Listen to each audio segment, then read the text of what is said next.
Ask almost any bride and she'll tell you her wedding day was one of the best days of her life. It can also be one of the most stressful. And add to that stress, someone at your wedding may be breaking the law, a law critics call outdated and a waste of time for state inspectors.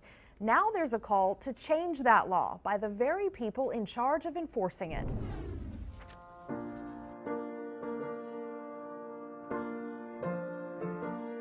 It's Emmy Gibbons' wedding day. You smile, your dress looks beautiful. Time goes by so quickly the day of. It's on the bar. This bride learned that lesson quickly.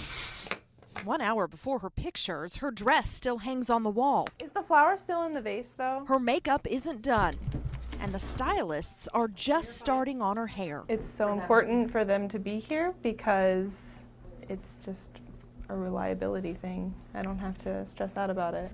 Looks good.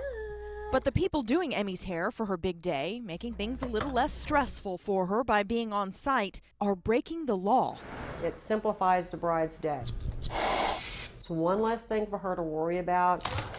Hairstylist Deborah Lira got some heat when she was accused of doing hair outside her salon. I was investigated for, I want to say, 6 to 9 months.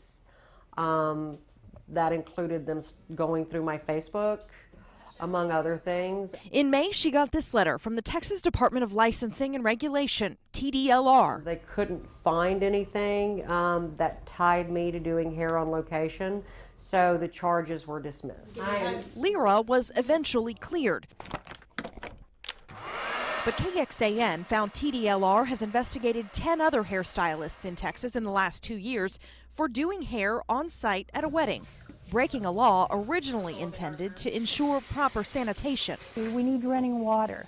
You need your cosmetologist or your barber to be able to wash their hands. You also need to have the disinfectant that goes along with that. You need a clean brush or a clean comb. Susan Stanford, the spokesperson for TDLR, says the department has to enforce the law, which dates back to 1978. But they're getting ready to ask lawmakers to change it. This is a concern that Texans have.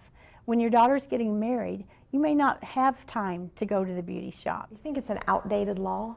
I do. What risk does it pose to the public? What health risk does it pose to the public? Really none. Now stands adjourned. State Representative Sinfronia Thompson says she will consider amending this law in the upcoming legislative session. Why do you think this law has been allowed to stay on the books for so long? Time has changed and the law has not kept up with the pace of change. Everything will be okay. You shouldn't have the worries today. It's welcome news for brides like Emmy Gibbons.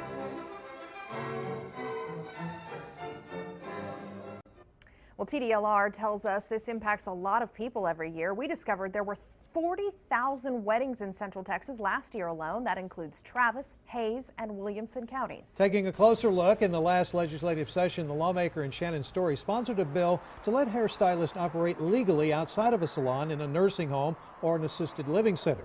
That is now state law. And this week, as the first bills for the next session began to roll in, another lawmaker filed one to allow hairstylists to do just what our investigation pointed out: operate outside of a salon for special events, including weddings. We will track that bill for you through the session and let you know if it passes. Remember, this story came to us from a viewer tip. If you have something you want us to investigate, email us at report@kxan.com.